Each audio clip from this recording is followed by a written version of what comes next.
La stratégie mise en place pour répondre aux objectifs du PAT dans le secteur éducation, sur le plan infrastructurel, a consisté à définir trois leviers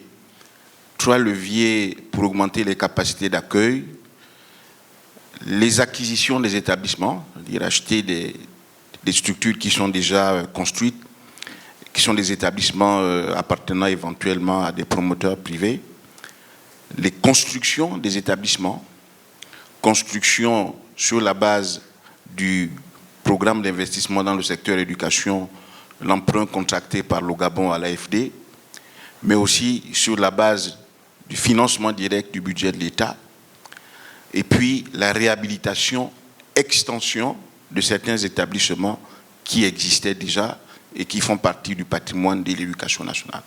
Voilà les trois leviers qui nous ont permis d'augmenter la capacité d'accueil de nos structures au niveau du primaire, du secondaire.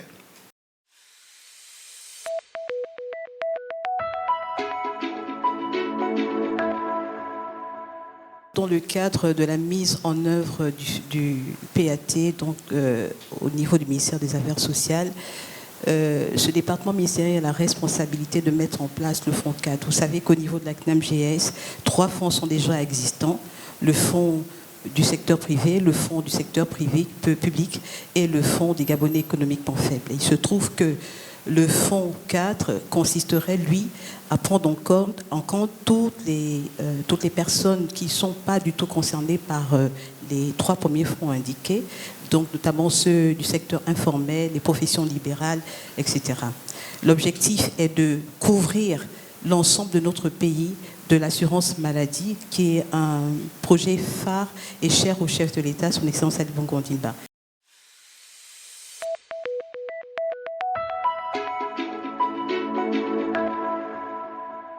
Le ministère de la Santé avait un double enjeu. Le premier enjeu était d'assurer la mise en œuvre de la stratégie de riposte contre la Covid-19. Et le deuxième enjeu était effectivement d'assurer la mise en œuvre des objectifs assignés dans le cadre du plan d'accélération de la transformation.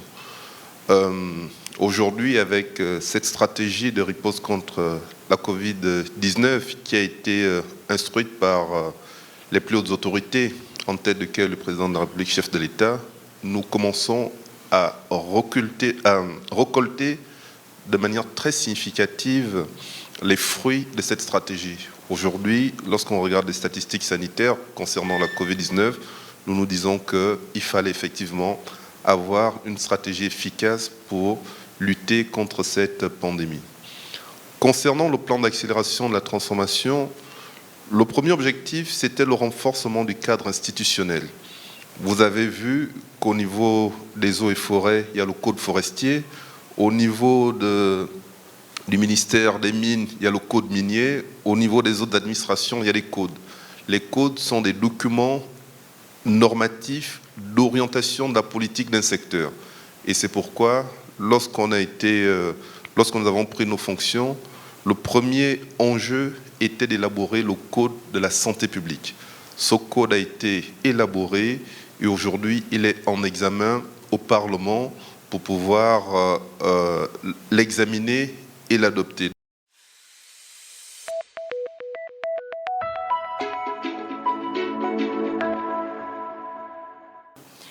L'objectif principal, en fait, dans cette démarche était de lutter contre le chômage. Pour lutter contre le chômage, il fallait faire quoi? Il fallait donc améliorer la formation professionnelle, qui est un catalyseur d'emploi, puisque c'est un véritable secteur où l'employabilité est fortement disponible.